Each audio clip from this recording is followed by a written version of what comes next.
Nakaranas ng matindi at nakakatakot na puwersa ang lahat nang maisip ni Bluegrass na parang ganito din ang nangyari dahil noong dumating si Saint Saturn ay matinding puwersa rin ang naranasan nila. Subalit isang giant ang pinagtitira sila ng malaking palaso nito. At ang iba pa ay winasak sila gamit ang malaking espada. Habang ang dalawang giant captain ay patungo sa ating bida upang tulungan ang kanilang boss. Di malaman ng bida ang gagawin nang makita ang kakaibang ritual na isinasagawa ni Saint Saturn. Kaya nabahala si Sanji kung ano ang ginagawa nito.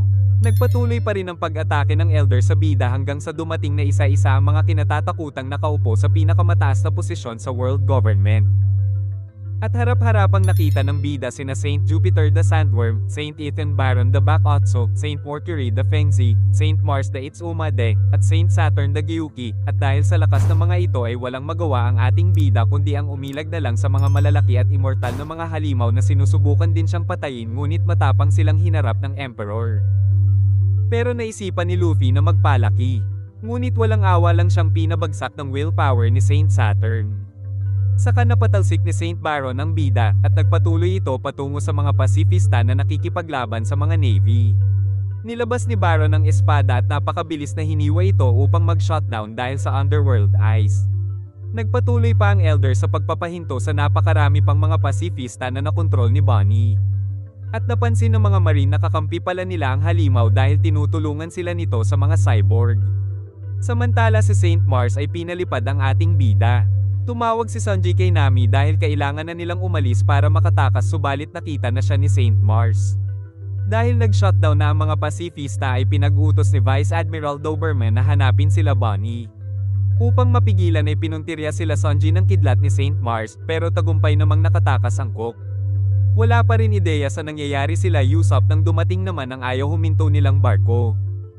Naikinagulat ng tatlo dahil ayaw pa rin itong huminto dahil sa ginawa ni Brook.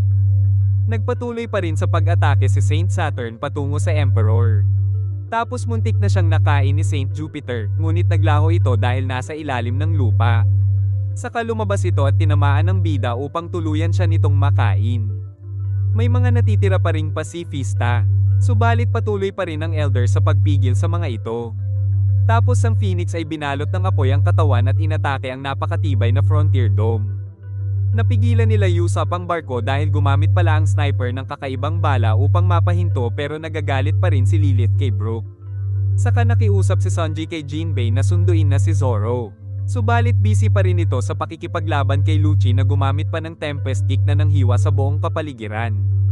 At pagsugod ay sinalubong siya ng mga atake ni Zoro pero sumugod pa ang swordsman nang mapansin ng dalawa ang nakakatakot na aura. Pero di alintana dahil muling nagpatayan ang dalawa ngunit bago magtama ay may naramdaman na naman tapos tumalsik pa ang isang espada ni Zoro.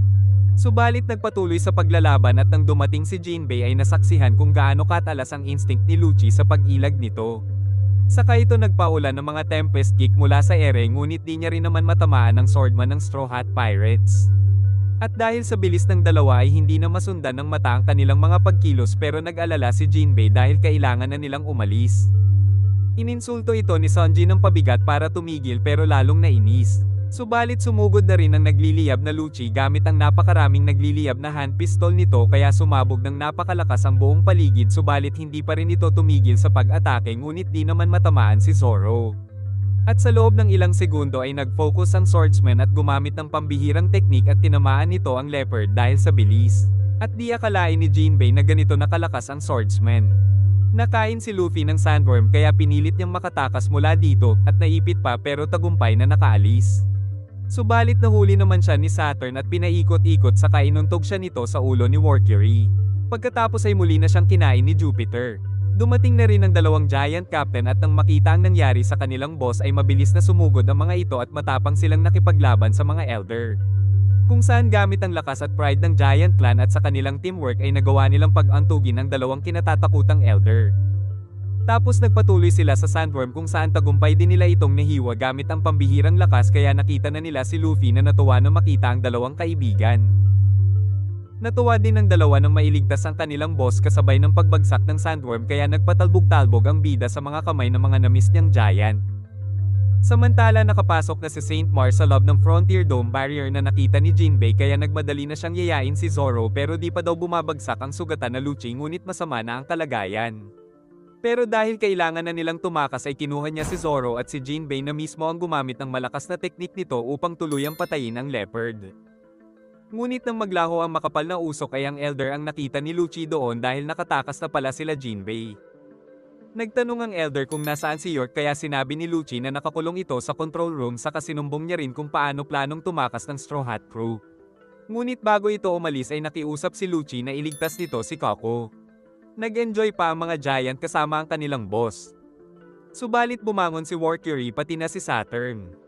Pero sinabi ng bida na kailangan na nilang tumakas. Ngunit alam na daw ito ng dalawa dahil nakasalubong nila kanina si Sonji. At naiintindihan na rin daw nila ang tunay na nangyayari. Subalit ngayon ay napapaligiran pa rin ang buong isla ng napakaraming Navy ship. Kaya ginamit ni Dory ang tarotot upang ipaalam sa mga kasama na nahanap na nila ang boss upang maghanda na rin sila sa pagtakas. Subalit si Valkyrie ay nagsagawa din ng malakas na tunog bilang babala na huwag silang magtangkang tumakas, subalit sa lakas ay halos magunaw ang buong isla at nawala ng mga malay ang mga marine, at napakatindi ring puwersa ang kinaharap ng tatlo dahil sa lakas ng hockey nito. Gayunpaman ay iniligtas ni Dory ang nagkalat na katawan ng bida para di tuluyang lumipad. Saka natuwa ang mga Giant sa kakaibang katawan nito ngayon na tila imahinasyon lang ang limitasyon. Subalit di mapagkakaila na napakalalakas ng mga Elder. Nagsimulang umatake si Valkyrie at nagpaikot-ikot sa kanilabas ang mga patalim ngunit nagawa pa ring masalag ng dalawang Giant. At gamit ang kanilang lakas ay napatalsik nila ang Giant Baboy. Subalit si Elder Saturn ay umatake ng mga poison kaya kumuha si Luffy ng isang puno at ginawa niya itong baseball bat saka pininturahan pa niya ito. Saka napigilan niya ang mga atake mula kay Saturn kaya pinagtawanan ng bida dahil bumalik ang mga atake sa dalawa na sumabog pa. Ngunit alam niyang di namatay ang mga ito dahil mga immortal sila kaya nagsimula na silang tumakas. Nagtulong-tulong naman ang mga kaibigan para maisaayos ang kanilang barko ngunit nag-cheer lang si Usopp. Samantala si Robin na nagpapagaling ay binabantayan ni Nami. Ngayon pa naubusan ng fuel ang boats ni Jinbei kaya naman mas pinili na lang niya na tumakbo. Habang sila Kuma ay dala din ng iba pang Giant at malapit na sila sa barko subalit may nag-aabang na mga Vice Admiral. Nakakadena pa rin si York sa kinaroroonan din ni Coco saka nagbabantay sa kanila si Stassi. Nang dumating ang halimaw na Elder at tinanong kung nasaan ang monitor pero takot na takot si York para sumagot. Samantala di pa rin bumabangon si Kizaru upang bigyan ng pagkakataon na makatakas sila Vegapunk. Tapos bigla namang nabuhay ang isang ancient giant golem na binabanggit ang pangalan ni Joy Boy na tinanggal ang nakatusok sa kanya at bumangon. Kaya naman di makakilos sa takot ang mga marine dahil mas malalaki pa ito kaysa sa mga giant at wala ring kwenta dito ang malakas na apoy kaya di alam ng mga marine ang kanilang gagawin. Tapos humihingi ng tawad ang giant kay Joy Boy.